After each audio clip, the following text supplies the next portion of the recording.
며칠 전 눈 많이 왔을 때 여기 성당이고 뒤에가 이제 불암산이고 저 뒤에 산 너머가 중계동입니다. 중계동이고 왼쪽으로 가면 이제 태릉이고 오른쪽으로 가면 남양주고 있습니다. 아침에 찍은 건데 저 불암산 너머에 아침 동에 싹 이렇게 햇빛이 보이죠. 그것처럼 성탄에서 시작되는 빛이 저렇게 은은하게 해서 올라오는데 누구나 아침 해 떠 오르는 것은 일출 본다고 좋아하지만 중천에 뜬 해는 아무도 안 봅니다. 그래서 너무 밝으면 또 안 봐요.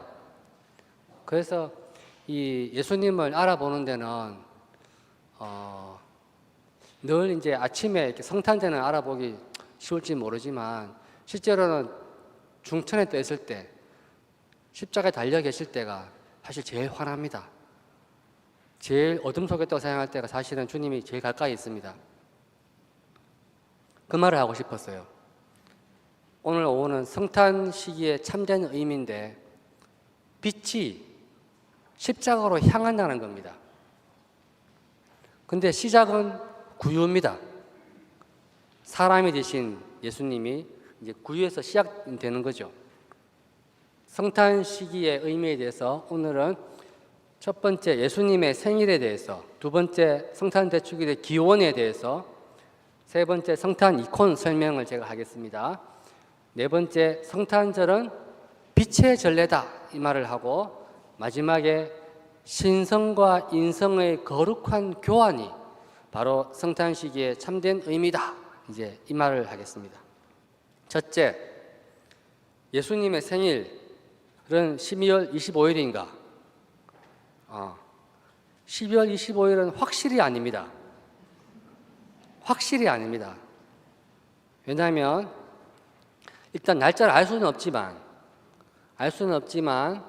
한 가지는 보면 예수님 탄생하셨을 때 베들레헴에 목자들이 밖에서 양치고 있었죠. 한겨울에 그렇게 하는 목자 없습니다. 예, 그러니까 적어도 겨울은 아닙니다. 봄이거나 여름이겠죠. 예. 근데 좌우지간 예수님의 생일은 모릅니다. 여러분 제 생일 압니까? 모르실 거 아닙니까? 동사무소 가봐야 알겠죠. 분명히 생일은 있겠지만 알 수 없다는 거예요. 그러면 지금 12월 25일이라는 날짜가 어떻게 나왔을까? 그것은 처음에 예수님 성천 부활하시고 한 3세기까지 종교 자유 있기 전까지는 성탄절에 관심이 없었습니다. 성탄절 관심 둘 시간이 없었어요. 지금 죽고 부활하기도 바쁜데 성탄절 생각할 틈이 없어요.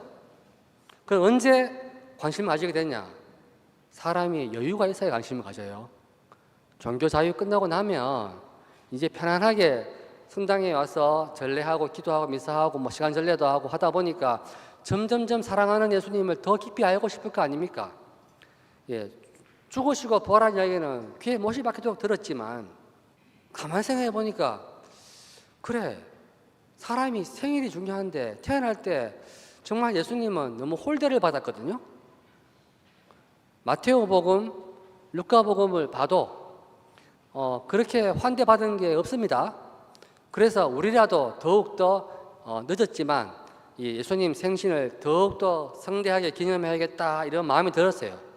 그런 분위기, 이제 그런 상황에서 성탄 대축일이 생겨납니다. 그러면 정확한 이 성탄 대축일을 언제부터 누가 하라고 했느냐? 몰라요. 아무런 자료가 없어서 알 수가 없어요. 하지만 추측한 썰이 있죠. 썰이 뭐냐? 제일 유력한 썰이 로마 제국의 당시에 있던 이 동지 축제에서 유래했다는 설이 있습니다. 동지란 12월 주로 한 22일쯤 될 겁니다. 해가 밤이 제일 길고 낮이 제일 짧은 때입니다. 이날을 축제를 지내는 이유는 뭐냐? 당시에 태양은 신이었거든요. 태양이 이 동짓날부터 점점 이제 해가 길어지잖아요. 그러니까 이 날이 이제 태양이 태어난 날이다. 그리고 내일부터 점점 자라는 거죠. 자라다가 하지가 되면 제일 자라겠죠. 좌우지간 시작한 날이 동지였죠. 그래서 태양의 탄생일로 로마 제국 사람들이 이 축제를 크게 지냈습니다. 그런 분위기에서 그리스도 추측이에요. 그리스도인들이 우리의 태양은 그리스도이시다. 그리스도는 정의의 태양이고 우리의 하나님은 유일한 하나님 예수님밖에 없다. 예, 정의의 태양이다. 그래서 참된 태양은 예수님이다. 이제 이런 마음으로 같은 동짓날에 축제를 지내는데 우리는 예수님의 탄생을 기념을 한 거예요. 이것도 썰입니다. 썰. 증거가 없어요. 그랬을 것이다 해요. 자료가 없는데 어떻게 말을 하겠습니까? 그런데 이 동짓날이 이 서방이라 하면 이제 지금 로마 교회, 라틴 교회를 말하고 동방은 그리스 옆에 이제 시리아, 터키 쪽을 말합니다. 그런데 당시에 이 서방에서는 동지 축제가 12월 25일이었고요.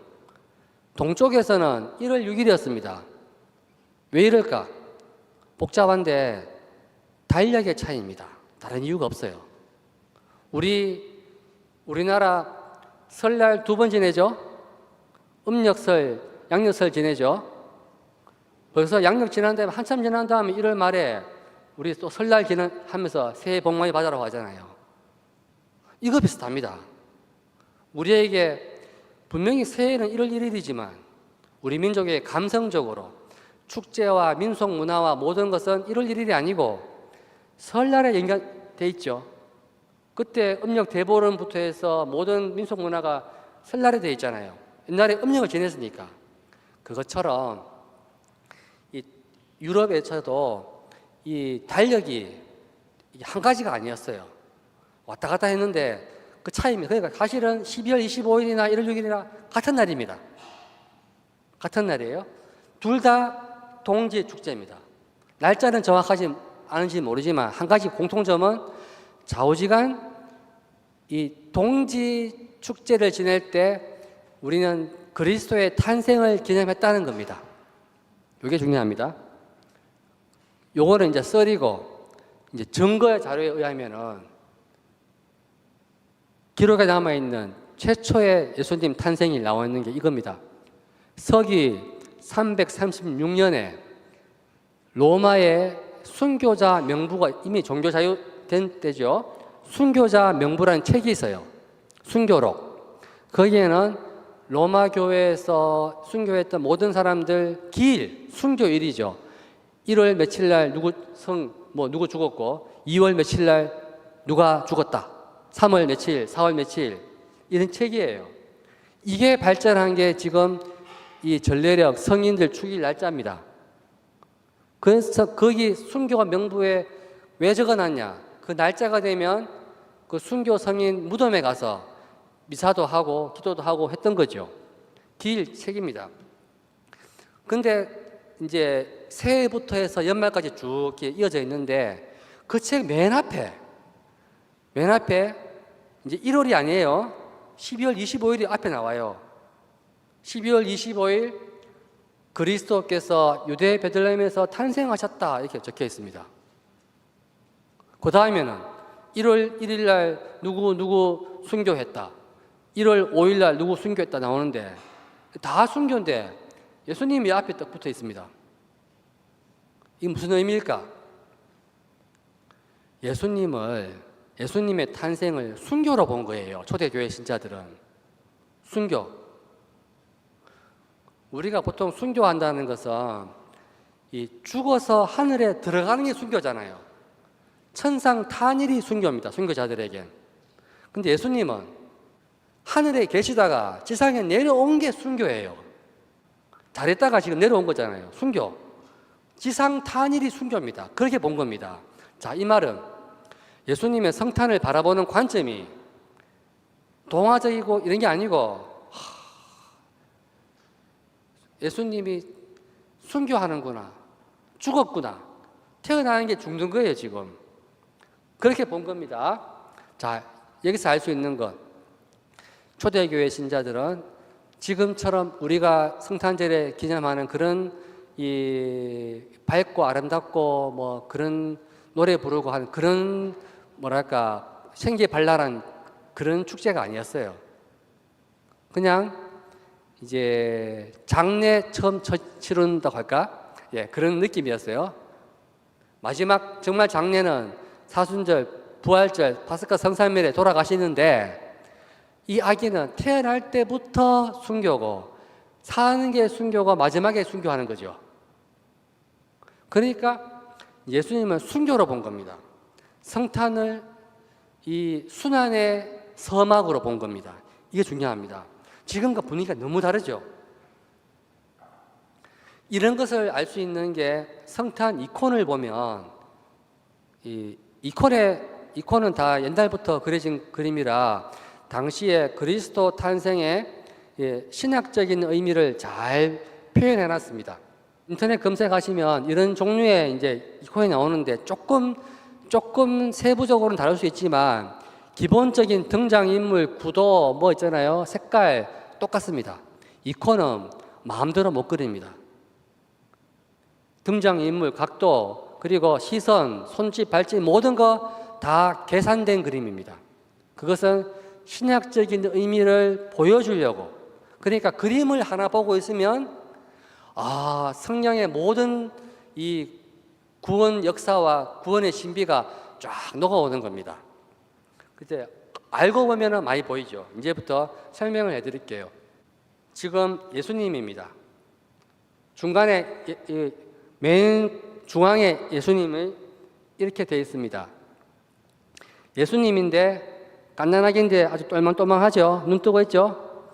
근데 옷이 이게 그 베네 저고리가 아닙니다. 이게 수의입니다. 수의. 예수님 돌아가시고 무덤에 감았던 하얀 아마포를 지금 상징한 겁니다. 그러니까 예수님은 태어난 게 지금 죽어 있는 그런 모습이에요. 수의고, 그리고 예수님의 이제 모습 보면은 이제 구유가 아닙니다. 저게 관입니다. 관. 예수님이 지금 관 속에 있어요. 그리고 관 뒤에 지금 동굴이죠. 성모님은 밖에 나와 있지만 그 안에 시꺼먼 거 보이죠? 뒤에. 바로 예수님의 무덤입니다. 무덤 안. 저 시꺼먼 곳이 지금 죄와 어둠 속에 있는 세상을 상징합니다. 그리고 그러면 죄와 어둠 속에 있는 그 컴컴한 곳이 동굴 속이고 무덤 속이지만 다 싫어하겠죠. 근데 그곳이 뭐냐면 지금 예수님이 계시잖아요. 저기서 빛이 보이죠. 저 위에 이제 하늘에 별빛이 내려오는 건데 그 별빛이 무덤 속에 있는 예수님을 가리키고 있습니다. 저 장소, 동굴 안, 무덤 안은 사실은 죽음의 장소이자 동시에 부활의 장소입니다. 예수님은 무덤 속에서 부활했습니다. 그러니까 이 어두운 세상은 한편으로 보면 저주받은 땅인데 한편으로 보면 하느님이 내려와서 환하게 만들어 놓은, 태양이 내려와서 환하게 만들어 놓고 여기서부터 이 태양이 자라고 부활의 빛이 커져가는 그런 장소입니다. 그러니까 여기 세상은 축복된 곳이죠. 이게 중요합니다. 그러고 보면 이 전체적인 그림을 보면은 그림 이 중앙에 아기 예수님이 있지만 지금 성모님이 맨 중앙에 있죠. 누가 봐도 그림의 중심은 성모님입니다. 어마어마하게 크게 그려놓고 그리고 또 위치도 중앙에 있고 그 말은 중요하다는 말입니다. 그리고 예수님 옆에 가까이 있는 분이 성모님이에요. 근데 재밌는 거는 여기서는 성모님이 지금 무릎 꿇고 아기 예수님께 경배하고 있죠. 기본 자세입니다. 예. 그런데 여기서는 성모님이 등 돌리고 있습니다. 등 돌리고 누워 있죠. 출산하고. 근데 성모님의 시선이 어디를 보고 있냐면은 그림 맨 밑에 보면은 맨 밑에 왼쪽에 구석에 한 남자 있죠. 바위에 앉아가지고 성모님을 바라보고 있고 하지만 뒤를 보고 있죠. 요셉입니다. 요셉은 지금 예수님 옆에 없어요. 왜? 속상하겠죠, 지금. 지금 자기 부인이 애를 낳았는데 내가 내 아이는 아닌데 지금이잖아요. 예, 천사가 믿으라고 하는데 믿기가 쉽지가 않죠. 도저히 믿을 수가 없죠. 이거를 도저히 육화의 신비를 받아들일 수가 없으니까 안 믿을 수도 없고 믿을 수도 없고 결혼하고 있는데 그 모습을 성모님이 여민으로 바라보고 있습니다. 어떤 마음일까요? 다 이해한다.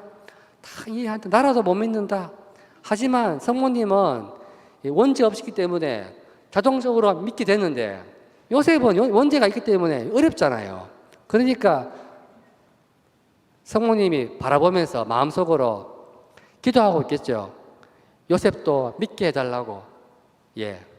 결국은 요셉은 믿게 되겠죠. 이런 이야기입니다. 성모님이 이 예수님의 구원 계획에 참으로 중요했다는 것을 표현하는 게 이 그림입니다. 예수님 위에 보면 이제 빛이 쭉 내려오고 양쪽으로 천사들이 보입니다. 오른쪽에 보면 천사가 밑에 있는 두 사람한테 뭐 말하고 있습니다. 밑에 두 사람은 목동입니다. 목동들한테 무슨 말 하느냐? 기쁜 소식을 전한다. 바로 이 베들레헴에 하나님의 아들이 태어났다. 구유에 있는 아기가 바로 표징이다. 뭐 이런 이야기 하고 있습니다. 기쁜 소식을 전한다. 예. 하고 이제 그렇게 하고 할 때 하고 있고 이제 그림 왼쪽에는 천사들이 무리가 있습니다. 그 천사들은 지금 뭐 하고 있느냐? 하늘 높은 곳에는 하느님께 영광, 땅에서는 마음이 착한 이에게 평화하고 노래하고 있습니다. 천사들이 노래하고 있습니다. 예. 그렇게 하고 있고 천사들이 바라보는 시선은 지금 예수님을 바라보고 있습니다. 요건 목동들입니다. 목동들. 네. 또 목동이 또 있습니다. 밑에 목동. 요건 위에 목동이고 요 밑에 목동이 하나 있어요. 요 목동은 지금 피리를 불고 있습니다. 밑에 양들도 보이죠? 이 목동은 지금 앉아있는 우리를 상징합니다. 육화의 신비 앞에 놀라서 감사 찬미하면서 이 악기를 연주하고 있죠. 노래, 악기 이거는 기뻐야 나오는 거죠. 여러분도 시간 절약하면 노래 많이 하고 있잖아요. 살 때. 그러니까 여러분은 저 목동처럼 이 신비 앞에서 기뻐 찬미 노래하고 있는 겁니다. 이제 동방박사들이 선물을 들고 옵니다. 황금과 유향과 모략을 들고 옵니다. 멀리서 별을 보고 왔습니다. 그 별은 희미한 별이지만 별 따라 오다 보니까 이 구유 위에서 별이 멈췄고 그 별 밑에 있는 예수님께 가서 경배하면서 선물을 드립니다. 여기는 예수님 옆에 이 소하고 그리고 당나귀가 예수님 옆에 이제 이 경배하고 있습니다. 그런데 복음서에는 구유 옆에 소, 당나귀가 있다는 말이 없어요. 알 수 없어요.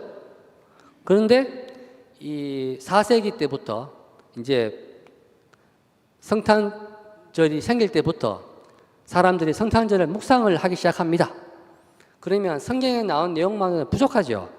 상상력을 동원합니다. 동원해서 성경에 있는 많은 예언들과 그 성경 구절들을 가지고 그리스도 탄생의 신비를 나름대로 풀어내는데 이제 이사야서의 1장 3절에 보니까 이사야 중요하죠. 소도 제 임자를 알고 나귀도 제 주인이 놓아준 구유를 알건만 이스라엘은 알지 못하고 나의 백성은 깨닫지 못하는구나 이런 말이 나옵니다. 그 말은 이 그림 속에 있는 소와 당나귀는 착한 소, 착한 당나귀예요. 예수님을 알아봤습니다.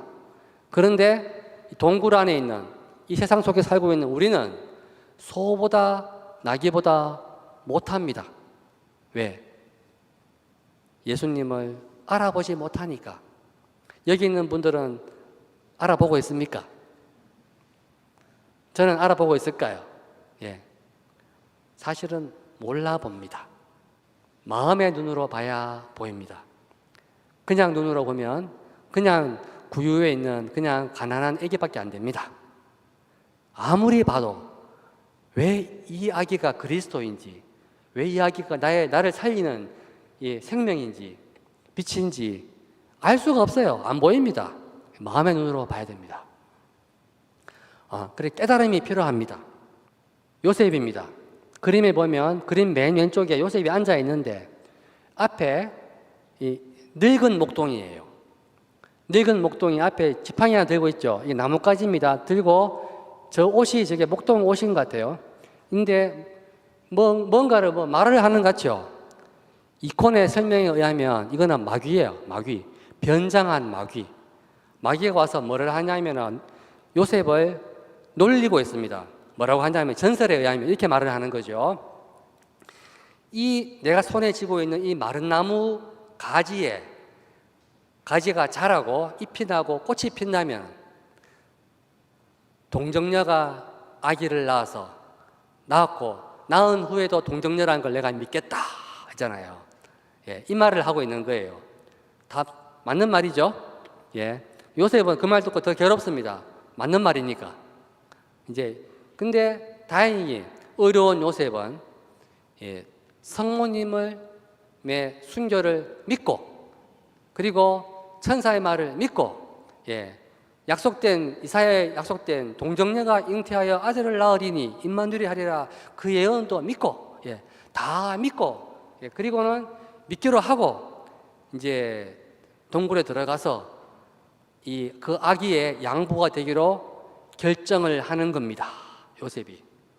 그러면 이제 아기 예수님 눈에 안 보이겠지만 저 위에 별입니다. 별빛이 쭉 내려와서 아기 머리 위에 탁 비추는데 중간에 보니까 별빛이 갑자기 세 갈래로 갈립니다. 이것은 이 아기 예수의 성자의 탄생은 이 성자 혼자 독단적으로 한 게 아니고 성부, 성자, 성령 삼위일체의 합작품이다 이 뜻입니다. 합작품, 삼위일체 그 말을 하는 그 의미입니다. 그리고 그림 맨 오른쪽에 보면 오른쪽 밑에 이런 또 그림이 있어요. 이콘에 뭐냐면은 전설에 의하면 이 성모님이 예수님을 낳고 난 다음에 요셉이 동네 아줌마 2명을 불러옵니다. 산파예요. 산파하고 좀 전설입니다. 그냥 전설 불러와가지고 이제 아기 예수님을 씻기고 있어요. 근데 이걸 왜 그래놨을까? 태어난 아기가 태어나면 피도 묻고 똥도 싸고 더럽잖아요. 우리와 똑같은 인간이다라는 걸 표현하는 거예요. 누가 돌봐줘야 돼, 씻기고 먹여주고 해야 된다는 뜻을 말하는 겁니다. 이게 지금 그 뜻입니다. 그러니까 이 한마디로 이 성탄 이콘은 이런 걸 말하고 그 이콘에 안 나오지만 또 다른 어떤 이콘에 보면 이런 그림이 있어요. 요셉이거든요. 요셉이 아기 예수님을 안고 있는데 아는 만큼 보입니다. 왼쪽에 지팡이 하나 들고 지팡이가 아니고 나무 가지죠.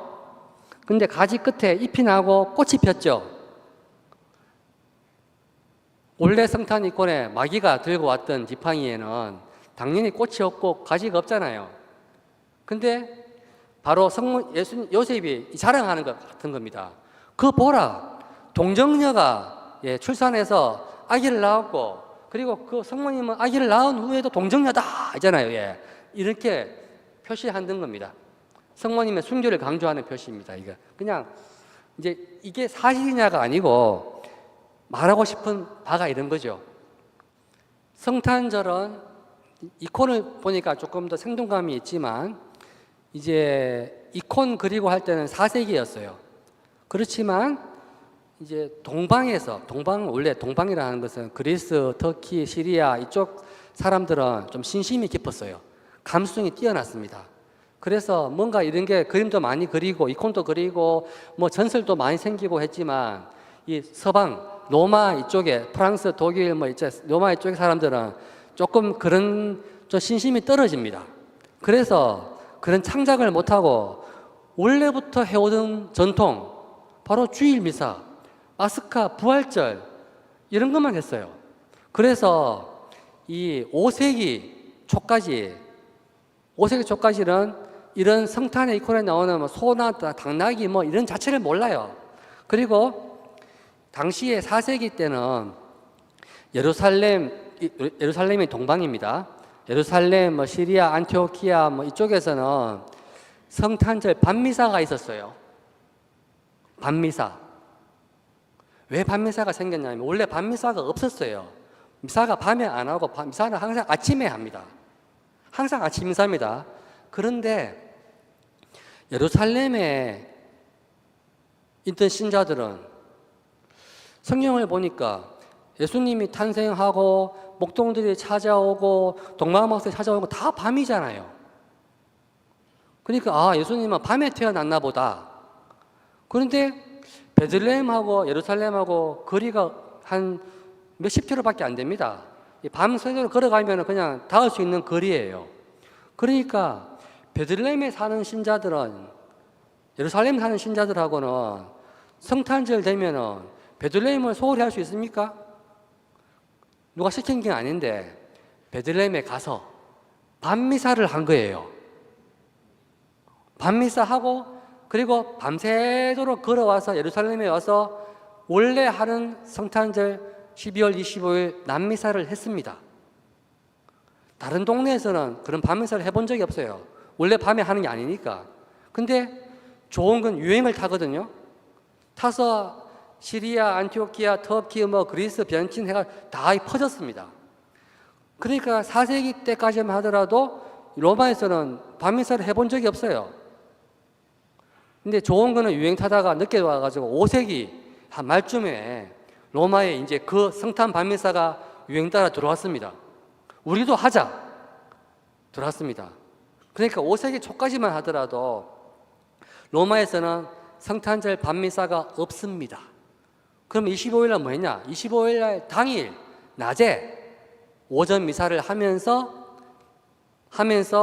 그 남아있는 미사를 어떻게 했나? 특히 기도문과 독서와 복음이나 이렇게 보니까 당시의 신학을 알 수가 있는 겁니다. 지금은 현재입니다. 현재 우리 밤미사 할 때는 보면 일독서, 이사야서, 어둠 속을 걷던 백성이 큰 빛을 봅니다. 뭐 이런 말 나오죠. 맞죠? 그 다음에 이독서, 모든 사람에게 티토서입니다. 모든 사람에게 구원을 가져다주는 하나님의 은총이 나타났습니다. 중요한 거는 나타났습니다. 나타났다. 이게 공연이에요. 공연. 그러니까 이게 나타난 게 어떤 사람에게는 간단하기 때 나타났고 어떤 사람에게는 소년일 때, 어떤 사람은 요르단강에서, 어떤 사람은 가나 혼인잔치에서, 어떤 사람에게는 갈릴레 호숫가에서 나타난 거죠.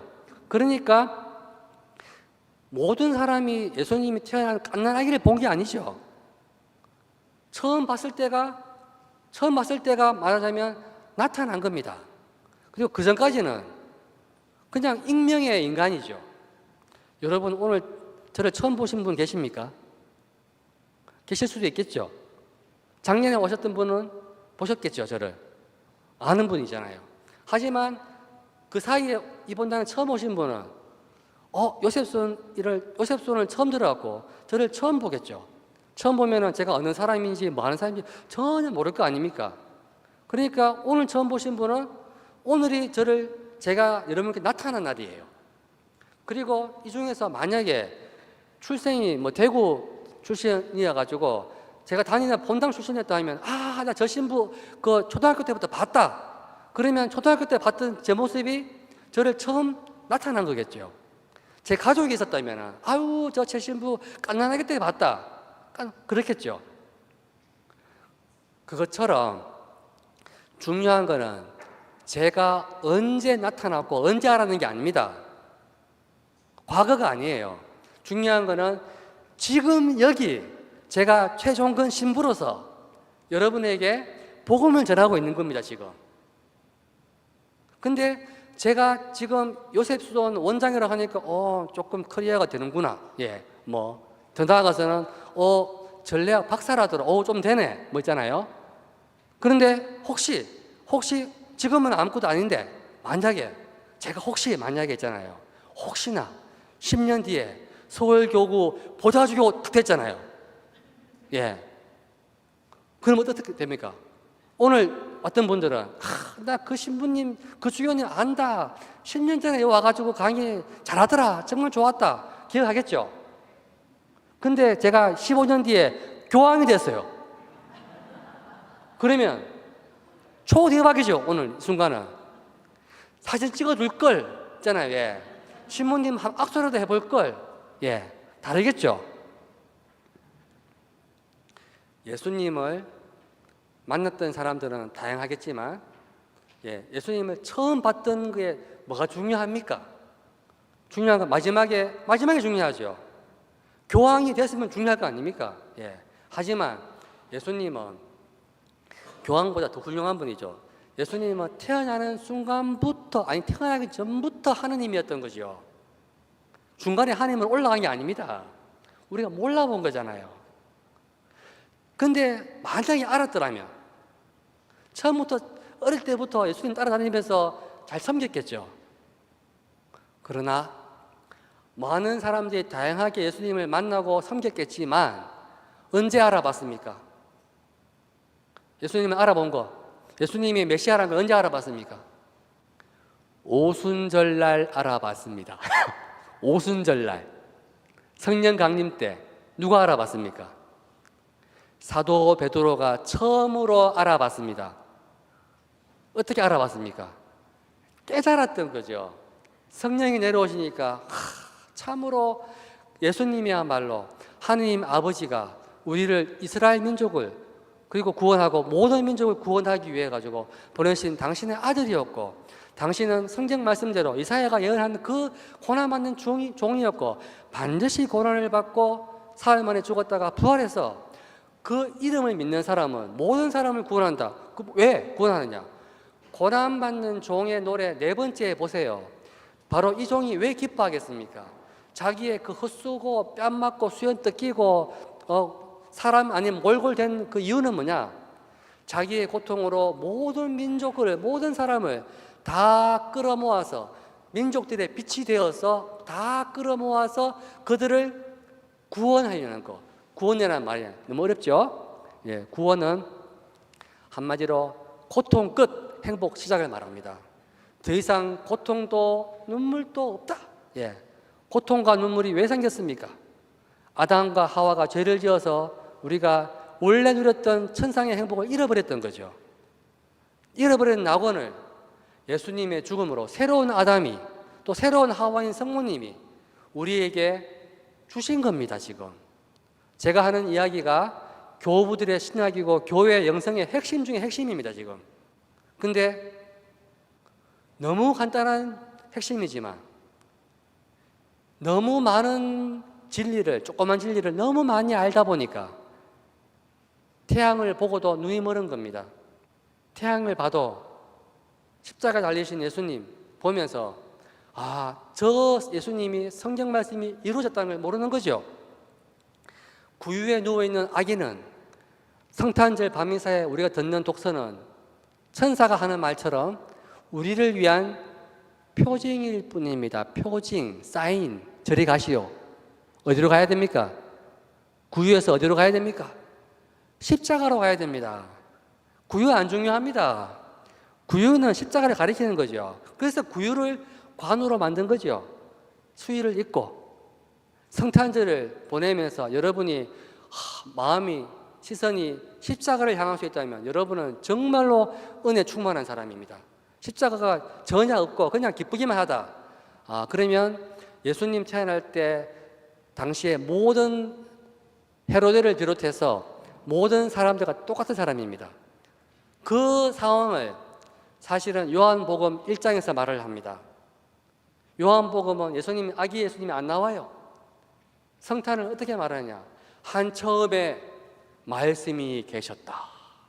마치 창세기 1장 1절에 한처음에 하나님께서 하늘과 땅을 창조하셨다. 이거와 똑같은 거예요. 한처음. 그 말씀은 하느님과 함께 계셨다. 근데 그 말씀이 사람이 되셔서 우리 가운데 왔다. 장엄하게 말을 합니다. 근데 핵심은 뭐냐? 말씀이 세상에 왔지만 세상은 그 말씀을 알아보지 못했다. 말씀은 빛이었지만 사람들은 그 빛을 알아보지 못했다. 빛인지 왜 못 알아봅니까? 태양이 떴는데 알아보지 못했다. 왜 알아보지 못하냐? 자기들 마음속에 어둠이 가득 차서 이런 말 들으면 사람들은 화납니다. 바리사이들이 그래서 화가 났습니다. 누구보다 메시아가 언제 오냐 성경을 연구하니까 베들레헴에 탄생을 한다. 메시아가 오면은 다윗을 닮았다. 엘리야를 닮았다. 모세를 닮았다.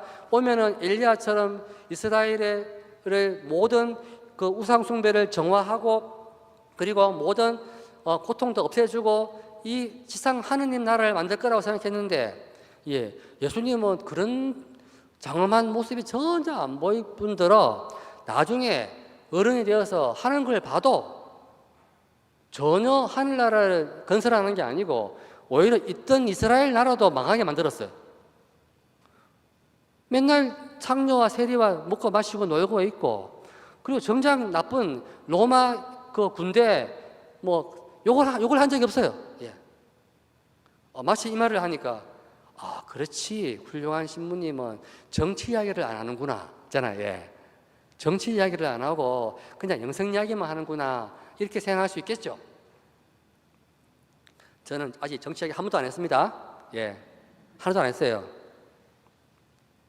할 필요가 없어. 지금 더 중요한 이야기 하고 있죠. 더 중요한 이야기. 그것은 하늘나라를 이야기하고 있어요. 그 하늘나라의 복음은 그야말로 지상과 떨어진 하늘나라가 아닙니다. 그 하늘나라는 바로 지상 여기서 시작하는 하늘나라입니다. 그러니까 지상의 문제 당연히 정치이겠죠. 당연히 정치. 세상 경제 다 있습니다. 바로 먹고 사는 문제, 가정 문제 모든 게 있습니다. 근데 사람 사는 문제 전혀 없이 그냥 구름 잡는 이야기만 한다. 영성, 전례만 소위 이제 전례를 가리켜서 폄훼하는 사람들이 미사만 하면 다냐, 기도만 하면 다냐 이런 말 할 수 있죠. 근데 그런 말 때로는 들을 때도 있습니다. 진짜 말 그대로 시간 전례만 하면 다냐 그러면 곤란해집니다. 미사만 하면 다냐 곤란해집니다. 시간 전례 제일 많이 하는 게 접니다. 수도원서 하루도 안 빠지고 모든 기도 다 합니다. 3시경 9시까지 합니다. 매일 합니다. 한 번도 안 빠집니다. 죽을 때까지 합니다. 미사 가는 곳마다 미사 강의하고 성체성사 미사 강의 전문가가 접니다. 그러면 정치학이 관심 없느냐? 누구보다 관심이 많습니다. 바로 사람의 관심이 많습니다. 제가 일원동도 마찬가지입니다. 많은 사람들에게 이런 성탄 이야기를 하는 이유는 뭐냐? 많은 사람들이 어둠 속에서 갇혀 있습니다. 빛을 본다고 하지만 못 봅니다. 왜 못 보느냐? 구유에 있는 악이 안 보입니다. 한마디로 지금 가난하고 그리고 억울하고 그리고 지금 눈물을 흘리고 지금 사는 게 힘든 사람, 고통 그런 사람들 눈에 안 보입니다. 왜 안 보이느냐? 나도 힘드니까. 그리고 저 인간들은 자기 자업자득이다. 그리고 이거 내가 할 일이 아니다. 너무 큰 일이다. 맞습니다. 종말이 와도 여전히 가난한 사람이 있고 억울한 사람이 있고 전쟁은 있을 겁니다. 그런데 이게 남의 일이 아닙니다. 왜냐하면 하느님은 심판하실 때 우리에게 묻습니다. 너는 거기서 무엇을 했느냐? 딴 사람 아닙니다. 너는 뭘 했냐 묻습니다. 저는 아무것도 못하는데요. 아무것도 못하는데요. 아무것도 못한다는 말 하면 안 됩니다. 뭐라도 할 수 있는 게 있습니다. 뭐라도. 저도 사실은 거의 안 합니다. 수도원에 있다 보니까 배밭에 일하니까 세상 일에 본당에 나오는 일도 잘 없습니다. 나오라고 다 안 나옵니다. 저는 잘 안 나옵니다.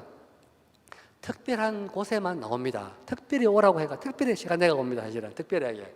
그리고 어떤 경우는 나오지 말라고 해도 내 양심적으로 정말 불쌍하구나.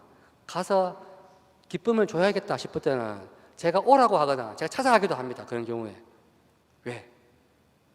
바로 그곳에 주님이 계시기 때문이죠. 그렇다면 뭘 해야 되느냐? 어떻게 해라, 어떻게 해라, 어떻게 해라. 제가 세세하게 지시할 필요가 없습니다. 여러분이 그리스도를 알아보면, 고통받는 그리스도를 알아보면, 그래서 예수님의 마음으로 다른 고통받는 사람을 불쌍한 마음으로 바라보면 스스로 뭘 할지 알게 됩니다. 친정엄마가 지질이 못 살고 있는 딸 집을 방문하고 나면 방문하는 즉시 자기가 지금 뭘 해야 될지 알게 됩니다. 청소를 해야지, 밥을 해야지, 혼내야 될지 있잖아요. 뭘 할지 알게 됩니다. 아니면 돈을 주고 와야 될지 알게 됩니다. 아니면 딸 손잡고 이 집을 떠나야 될지도 알게 됩니다. 알게 되는 겁니다. 그것처럼 방법은 중요하지 않습니다. 먼저 마음이 되면 됩니다. 근데 그 마음이 안 변하기 때문에 우리 성탄절을 매번 보내도 마음은 늘 어둠에 있습니다. 성탄절 밤미사 때 요한 로마 교회에서는 12월 25일 날 아침 미사 때 독서를 이 루카복음을 한 게 아닙니다. 뭐 했냐? 요한 1장을 들었습니다. 거기에 핵심은 이겁니다. 모든 사람을 비추는 참빛이 왔다.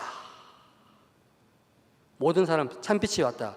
그러나 세상은 그 빛을 알아보지 못했다.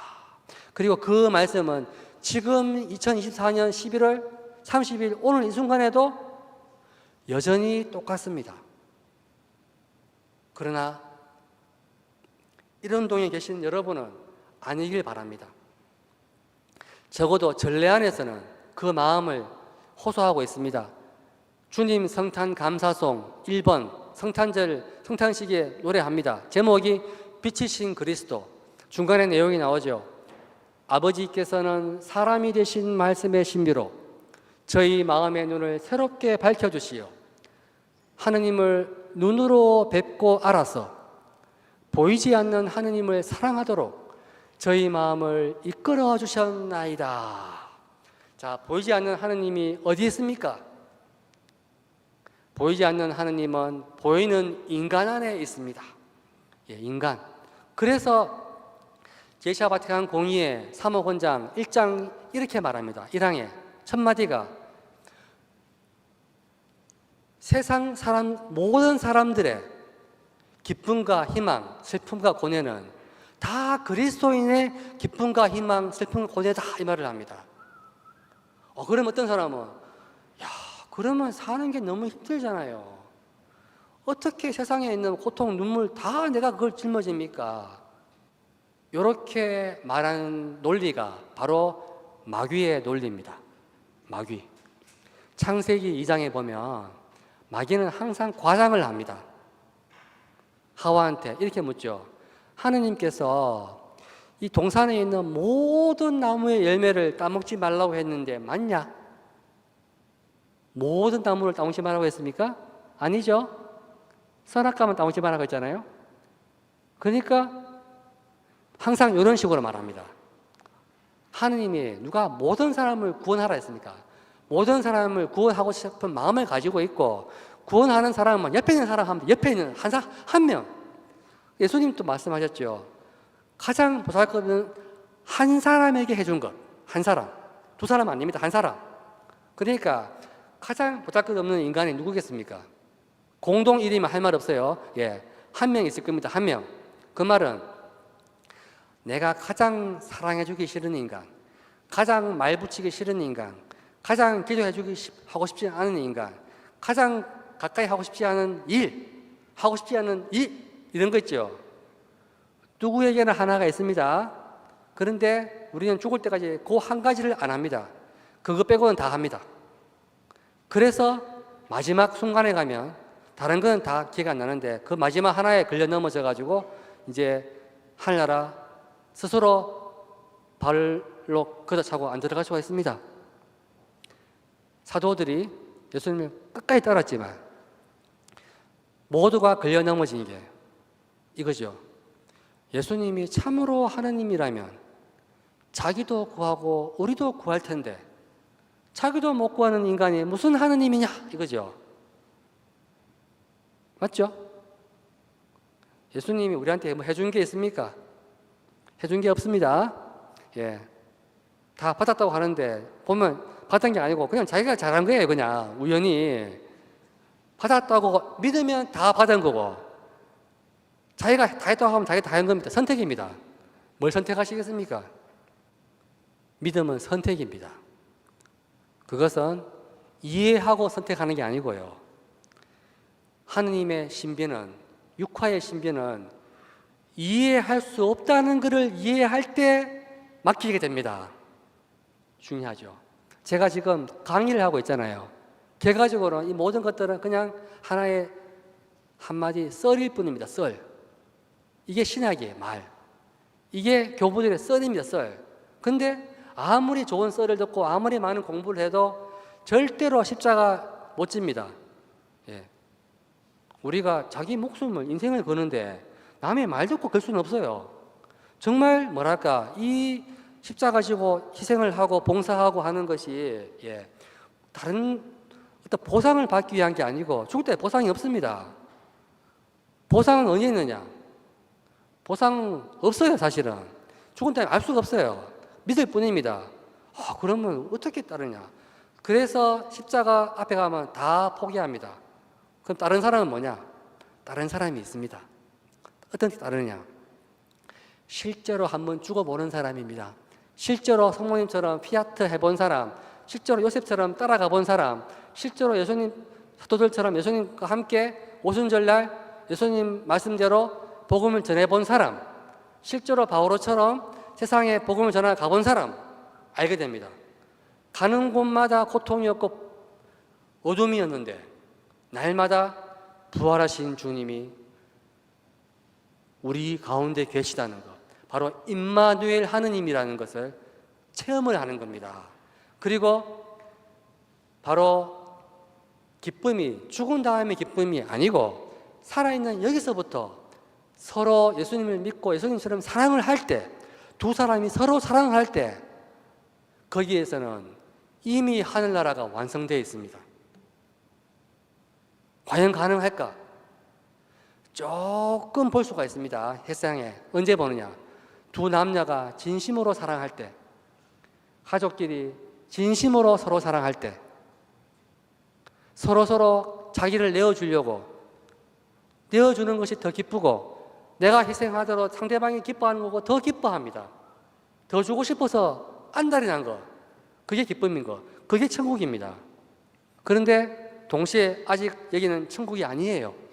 왜냐하면 다른 그런 상대방도 그런 사람이 잘 없지만 정작 자기 자신 안에도 그런 마음이 없습니다. 제가 지금 이렇게 말은 너무너무 잘하고 있어요. 하지만 내 마음속에서는 제가 하고 있는 말에 10분의 1, 100분의 1도 사실은 다 실천을 못합니다. 아주 희미한 별빛이 제 안에 있어요. 깜빡깜빡합니다. 하지만 이렇게 강의를 한번 하고 또 집에 가서 시간절례를 하고 또 미사를 하고 매일매일 고백성사도 보고 미사도 하고 하면서 지금까지 50년 이상 살아왔습니다. 지금 살아오면서 깨닫는 게 있습니다. 그것은 이 걸어온 길을 후회하지 않는다. 그리고 즐거웠고 때로는 행복했다. 남들이 모르는 게 있다. 그것은 조건 없이 주는 것이 행복하다는 것을 체험하고 있습니다. 여러분, 우리는 너무나 이 현세적인 마인드에 속에 있기 때문에 나에게 잘해주는 사람에게만 잘해줍니다. 그래서 조건 없이 뭔가를 단돈 100원, 단돈 1000원, 예, 단돈 1시간 또 봉사하기 어려워합니다. 우리는 하는 모든 것들은 다 지상에서 이만큼 하면 복을 받겠지, 잘해주겠지, 그러니까 뭐 큰 병이 없겠지, 고통을 피하겠지, 이런 헛된 기대를 하고 갑니다. 열심히 하면 아니고 바로 매 순간 우리는 모든 기대를 갖다 버리고 주님께 맡기고 십자가 앞에 딱 가가지고 이제 있을 때 우리는 그 자리는 십자가 아래 있는 순간 우리는 사실은 동시에 구유 앞에 있는 순간이기도 하고 동시에 그리고 이 구약의 예언자들이 기대하던 그 순간이기도 하고 동시에 지금 이 순간 종말에 오실 예수님을 기다리고 있는 이 순간이기도 합니다. 이게 어렵죠? 우리는 과거, 현재, 미래 동시에라는 걸 이해 못합니다. 그러나 영원이라는 차원에서는 이 모두가 한순간에 엮어져 있습니다. 설명해도 설명을 할 수 있지만 도저히 이해 안 되죠? 그 영원의 순간이 뭐냐? 주님이 부활하신 이후로는 이 세상은 바뀌었습니다. 이미 새하늘 새 땅이 시작되고 있고 우리 그리스도를 믿는 사람에게는 우리가 새 사람으로 변하고 있습니다. 마치 그것은 씨앗이 사기 타고 자라는데 씨앗을 봐서는 아무리 봐도 이게 무슨 나무인지 무슨 열매인지 알 수가 없어요. 하지만 일단 자라기 시작하면 점점 변화하면서 자라고 가지가 나오고 잎이 나오고 꽃이 피고 점점 커지면서 열매가 생기겠죠. 아직 열매가 없다 하더라도 열매는 나중에 나오겠지만 자랍니다. 그것처럼 이제 마치 남자는 절대 이해 못하지만 여자는 이해하죠. 예, 아기를 임신하는 순간 내가 임신했구나. 그리고 한 달 지날 때마다 옆구리가 길린다. 예, 배 느낌 이상하다. 예, 소화가 잘 안 된다. 뭐잖아요. 예, 갑자기 뭐가 쿵 한다. 뭐 하죠. 예, 몸으로 느끼죠. 그것처럼 보이지 않지만 자기 마음속에 하느님이 나를 정말로 사랑하시네. 그리고 나와 함께 계시네. 그래서 그런 사람이 바깥으로 드러나는 정상이 뭔지 압니까? 정상보다 현상. 그게 바로 성령의 열매입니다. 첫째가 뭐냐면 두려움이 사라집니다. 평화가 몰려옵니다. 친절해집니다. 온유해집니다. 용기가 생깁니다. 그리고 온갖 선행이 막 나옵니다. 부드러운 말이 나옵니다. 온갖 게 다 나옵니다. 예, 말도 잘합니다. 잘 참습니다. 다 나옵니다. 그냥 막 나오는 거예요, 이게. 그리고 모르는 사람이 볼 때는 저런 게 어디서 나왔을까? 이러는 거죠. 성령께서 다 하시는 겁니다. 성탄절의 신비를 한마디로 말하면 이 문장입니다. 신성과 인성의 거룩한 교환이다. 여러분, 시간절례 참석하시니까 이제 시간절례에서 나오는 후렴구, 그리고 기도문, 독서 유심히 읽어보세요. 들어보세요. 미사 오실 때, 오기 전에 미사 끝난 다음이라도 그 나오는 봉기도, 봉헌기도, 감사송, 독서, 복음 모든 전례문들을 유심히 자세히 한번 보세요. 자세히 보시면 모든 것을 관통하는 말이 이 말입니다. 그 말은 표현은 다양하게 하지만 성탄절이란 신성과 인성의 거룩한 교환입니다. 교환. 이 교환할 때는 한마디로 물물교환 있죠. 물물교환입니다. 이거 라틴 말로 꼬메르치움이라 합니다. 영어로 커머셜 하죠. 상업적인 이 교환은 그야말로 물건을 주고받는 교환입니다. 그런데 신성과 인성을 누가 교환했냐? 하느님하고 인간이 서로 교환을 했습니다. 그러니까 교환을 할 때는 가치가 같아야 교환을 하겠죠. 가치가 다르면 가치를 많이 준 사람이 손해 아닙니까? 장사 논리가 그렇죠. 남겨 먹는 게 조금 하지만, 그런데 하느님과 인간이 이 장사 거래를 했는데 하느님이 완전 손해봤습니다. 인간은 완전 개이득입니다. 지금. 왜? 하느님은 뭘 줬냐? 인간한테 신성을 줬어. 우리는 하느님께 뭘 드렸냐? 인성을 드렸어요. 인성, 죽으면 썩어 빠질 인간을, 육체를 준 겁니다. 준 사람 누군데요? 인간의 대표 성모님이 하느님께, 예수님께 인성을 줬습니다. 성모님이. 그러면 하느님이 이제 예수님한테 신성을 준 거죠. 무슨 말이지? 어렵다. 예수님은 원래 하느님이잖아요. 원래 하느님. 그럼 뭐 예수님 원래 하느님인데 우리가 언제 받았냐? 사실은 받지는 않았어요, 우리가. 근데 조건이 붙습니다. 우리는 신성이 없어요. 신성의 모상, 이미지, 하느님의 모상, 이미지입니다. 이미지. 하느님 비슷하게 닮은 거지 하느님 아니에요. 신성 비슷하지만 신성이 아닙니다. 그런데 신성이 정말 생깁니다. 언제 생기느냐? 예수님과 하나가 될 때, 예수님과 결합될 때, 예수님을 옷 입을 때, 예수님과 접붙을 때, 포도나무 있고 내가 가진 데 붙을 때 됩니다. 더지간 예수님을 통해서 신성이 됩니다. 이 말은 뭐냐? 우리가 언제 하나님의 자녀가 됩니까? 세례 때 되죠. 세례 때, 세례 전에도 사실은 하나님의 자녀예요. 예, 자기가 자녀인지 몰라서 그렇지. 근데 왜? 우리는 자녀가 아니지만 하느님이 우리를 자녀처럼 생각하고 있는데 우리가 드디어 세례 때 하느님을 알아보고 다시 믿는 거죠. 믿고 내가 앞으로 예수님처럼 살겠습니다.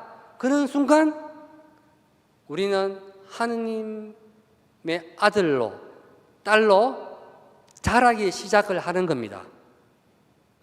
그래서 예수님을 닮아갈 때 점점점 자라기, 세례받기 전에는 그냥 일반적인 죄 많은 인간이었는데 세례받고 나서 예수님 말씀을 듣고 성사를 통해서 자랄 때 점점점 예수님처럼 복음을 전하고 가난한 사람과 친교를 이루고 자신을 내어주면서 죽기까지 사랑하고 봉사하는 삶을 살아가는 거죠. 마지막까지. 그러면 끝이 뭐겠습니까? 십자가에 죽는 거죠. 그게 끝입니까? 진짜 끝은 죽을 때 부활을 하는 겁니다. 그러니까 우리는 세례와 함께 죽을 때까지 예수님 가신 길을 쭉 같이 가는 거죠. 그런데 처음에는 신성이 안 보입니다. 그런데 예수님처럼 따라가다 보니까 변하는 거죠. 그래서 알게 됩니다. 세례 때 성령을 받았구나.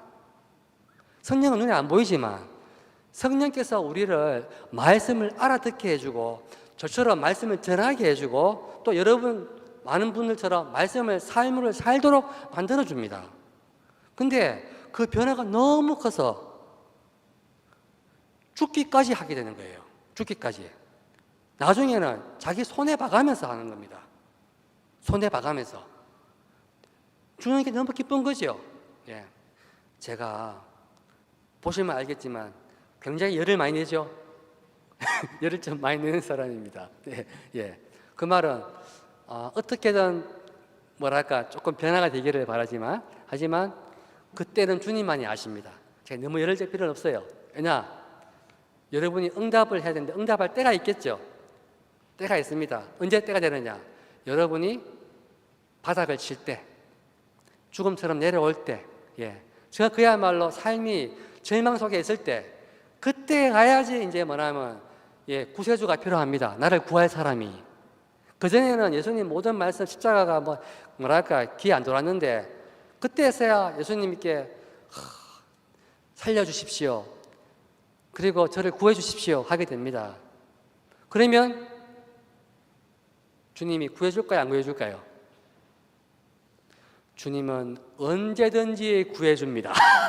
예, 죽기, 숨 넘어가기 1초 전이라도 구해줍니다.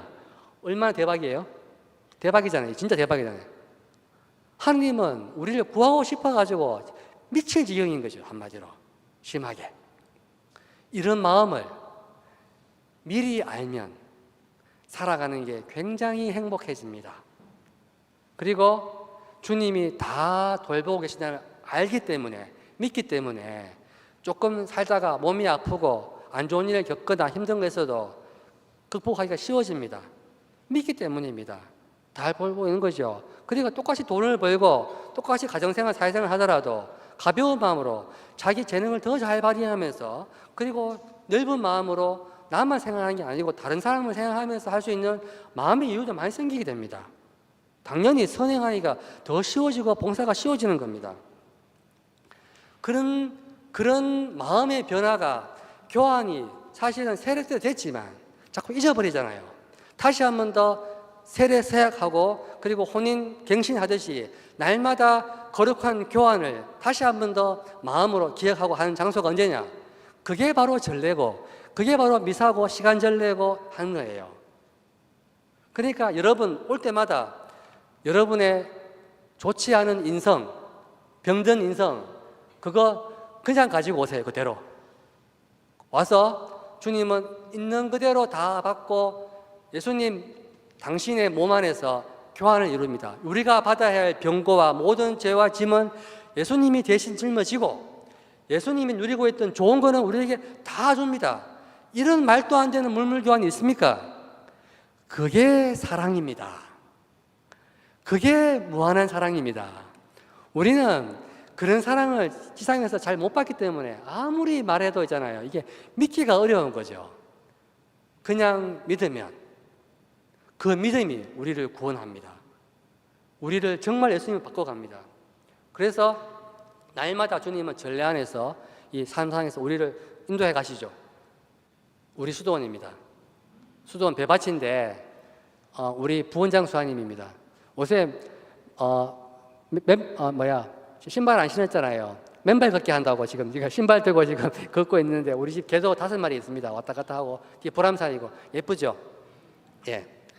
제가 가야 할 곳은 저기 일상이고 여러분도 마찬가지입니다. 여러분의 일상이 제일 소중합니다. 전례가 소중한 게 아니고요. 여러분 일상이 소중합니다. 일상이. 근데 그 일상에 항상 그 소중함을 알기 위해 가지고 전례에 와야 됩니다.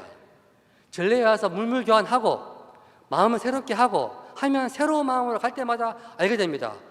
우리 집이 천국이었구나. 내가 함께 살고 있던 이 친구들이, 가족들이 천사들이었구나.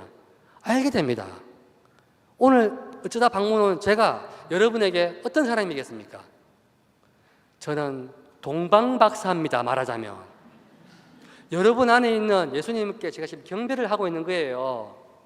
여러분은 모르겠지만 제가 가지고 있는 황금을 못 드리지만 제 모든 지혜와 지식을 다 총동원했습니다. 총동원했습니다. 다. 예, 다 드렸습니다. 여기까지가 제 강의 끝입니다. 그런데 오늘 일원동에서 처음으로 있잖아요. 다른 데 본 한 번도 한 적 없지만 제가 딱 한 가지 평소에 안 했지만 여러분에게 동방박사가 될 수 있는 기회를 드리고 싶습니다.